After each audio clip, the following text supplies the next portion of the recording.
Hello everyone, it is me, Venmu, and today we have our Week 5 battle of the ISBL Season 4.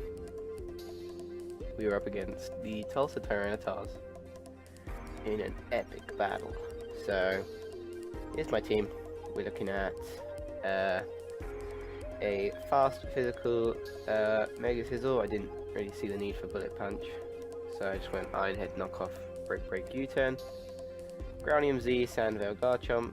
If by chance he brings Tyranitar and his Sand team, then I'm gonna be a little bit evasive in the Sand. That might be cool, but yeah, he has a Stoutland Tyranitar as like a little Sand course, so I have to watch out for that. Earthquake, Exhaust Dance, Crunch, Stealth Rock. Then we have Rotom Heat here. Speedy Rotom Heat, Overheat, Defog, Thunderbolt, Hidden Power, Water. That was for the Mega Camerupt. And then we have Choice Scarf, Hooper, with Psychic, Shadow Ball, Focus Blast, Psyshock, pretty standard. Making its debut, we have Lanoon over here. Only problem is I forgot to EV the damn thing, so I'm missing about 204 EVs, which would have gone in HP, but I was just trying to figure out the EVs required to be below 50% health after a belly drum, so Berry can activate, but I just didn't fix it. So I was figuring out what speeds I needed, but yeah, this is his debut. Not a great debut because I forgot some EVs, but nonetheless. And then we have Clawitzer making a return once again. Assault Vest, Water Pulse, Dark Pulse, Aura Sphere, Sludge Wave. Very standard set. So his team is pretty bulky, so I've got a lot of my strongest attackers, as you can see. He has one thing I noticed. He has no immunity or switching to ground types, and you're looking at someone with two great Groundium Z users in Terrakion and Garchomp, and of course Groundium Z. So I had a few options here in prep. Stomping Tantrum, obviously, another ground move. Yeah, let's just get into the game. So he brings Excadrill, Tyranitar, Mew, Stoutland, Nidoking, Clefable. No Galvantula to set webs. That was pretty nice. No Mega Camerupt. But all in all, I think we had an okay matchup here. And prepping wasn't, too hard. So let's get into it right about now. So I lead with my Sizzle. He leads Clefable. Great lead matchup right off the bat. So he goes into Escavalier. I go for the Ironhead. Does a good chunk. I mean, Excavalier is pretty bulky, so yeah, she shows the leftovers, and I go for a U-turn, going out into my Rotom Heat because this thing pretty much can't touch me. Not a lot of damage, but Rotom Heat is pretty naturally bulky. I double back out into my Mega Sizzle as he protects, so that was that. And then he switches out into his Nidoking. As I go for a knockoff here, get rid of his Shucker Berry. So that was some of his prep for ground types. I get into my Clawitzer here to take a Flamethrower because I'm AV. And then I take a Sludge Wave very easily and go for Water Pulse, nab a kill. Good job, Clawitzer. He goes into Stoutland here. Stoutland outspeeds me. It's very hard. So I got into my Rotom Heat. And then Rotom Heat kind of just dies, so I forgot Stoutland was actually pretty powerful, but I got into my Choice Scarf Hooper here as he goes into Clefable.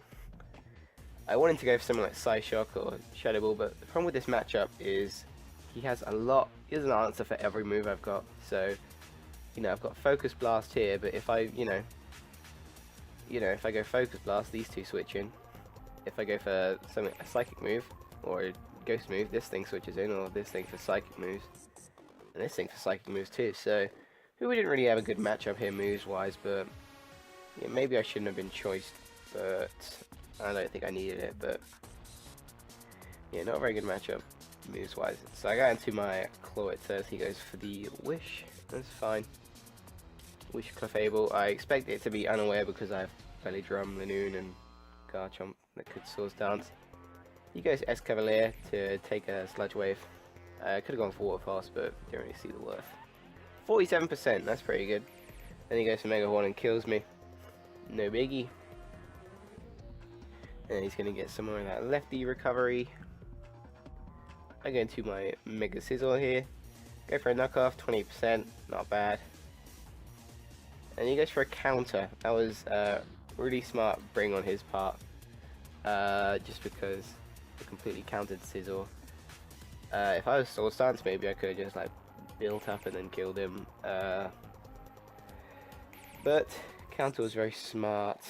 I also wish I had Roost because I'm just 4 attacks. So now I'm pretty weakened. He goes for a counter switch and he goes for a counter again, that's fine. And now I'm starting to set up. Garchomp doing some stuff. Again, the setup fairly free just because he's not attack invested. Go for an Earthquake, get a nice kill. Once again, you're looking at, you know, no ground, switch-ins or immunities. I'm at +2 with ground EMZ. And then he is Scarf and goes for Ice Beam. Let me tell you something. I am tired of all these choice Scarfers, tired of Jirachi, and I'm tired of Mew. They're only base 100, they don't need it, and they keep catching me. Jirachi just because it, you know, did Jirachi things and just heart stamped me to death. Mew just comes out, I mean, my thought process here was he's probably defensive and he had Ice Beam. But, you know, I should have been a bit more risky. Well, not risky, but that was really unfortunate. And I'm getting tired of these choice Scarfers. Stop bringing them. I go into my Sizzle here. Obviously, Ice Beam's not going to kill me, so I think he might have been predicting a U-turn. But I was just like, you know, I'm gonna Iron Head, and I do exactly that. Going down 24%, which is nice. I go for another Iron Head. Of course, I outspeed, so I pick up a kill there. It's pretty good. So here's Mega Sizzle hanging out here. He goes Stoutland. It wasn't until a little bit later that I was like, oh right, he's in sand. That's he's faster now. My last 2 boys here. Sent out the Whiz-Biz. I sent out Whiz-Biz just kind of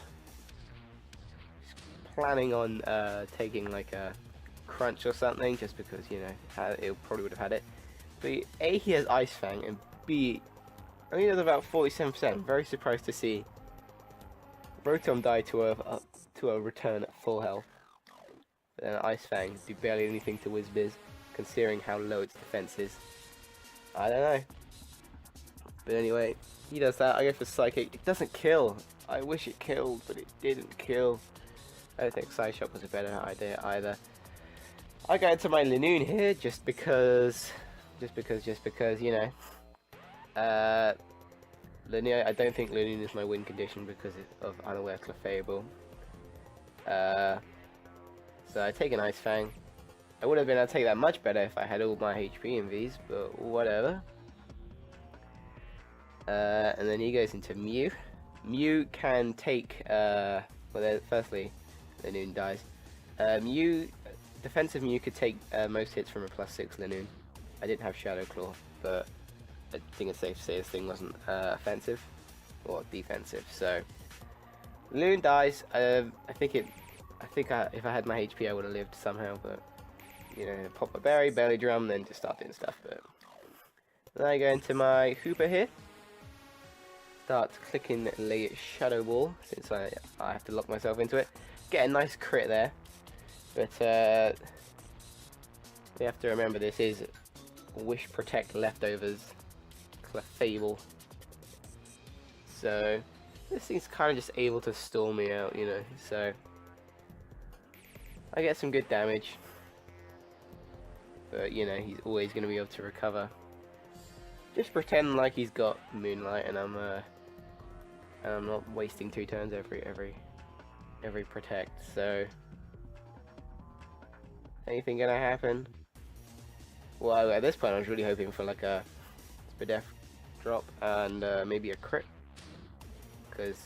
But at this point, I don't actually know if I don't think I outsped Mew because he was Scarf. So it comes down to whether or not Mew could have killed me if I could kill this thing. I get a crit and a Spadef drop. Not bad, not bad. It's too late, unfortunately. He's all the way up. Shadow Ball does not kill, and Moonblast does. So we take another loss there, another 0-2. I don't know what's going on. I mean, people just 0-2ing me with these bloody choice scarfers, and I'm tired of it. So if you're watching this, please do not bring choice scarfers to our match. I do not like choice scarfers. But that was the game. It was a really good game. I know that I didn't EV my Linoon properly. Not sure it would have really done. I don't know if it was Magic Guard or unaware, and I definitely could have played better with Guard Jump. You know, if I had switched it out into Sizzle and then I saw him switch, I could have, you know, called the Scarf and then started putting in some work. Roost was also an important bring. Hoop I could have put in work depending on the matchup, but looking at it now, there's just too many answers to one move. So, but yeah, you know, we're currently 1-4. Not looking too good.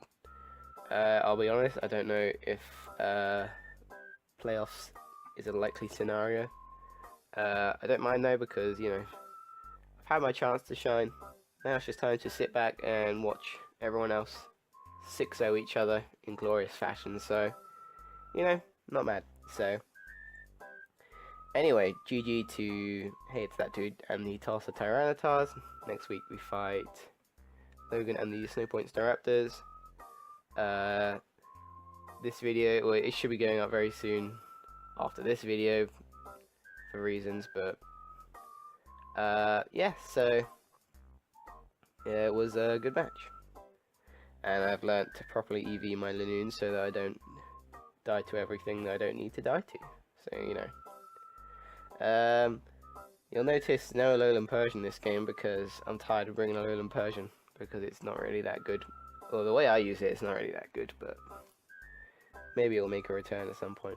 No Terrakion or Togekiss either, but whatever. Anyway, enough rambling. GG.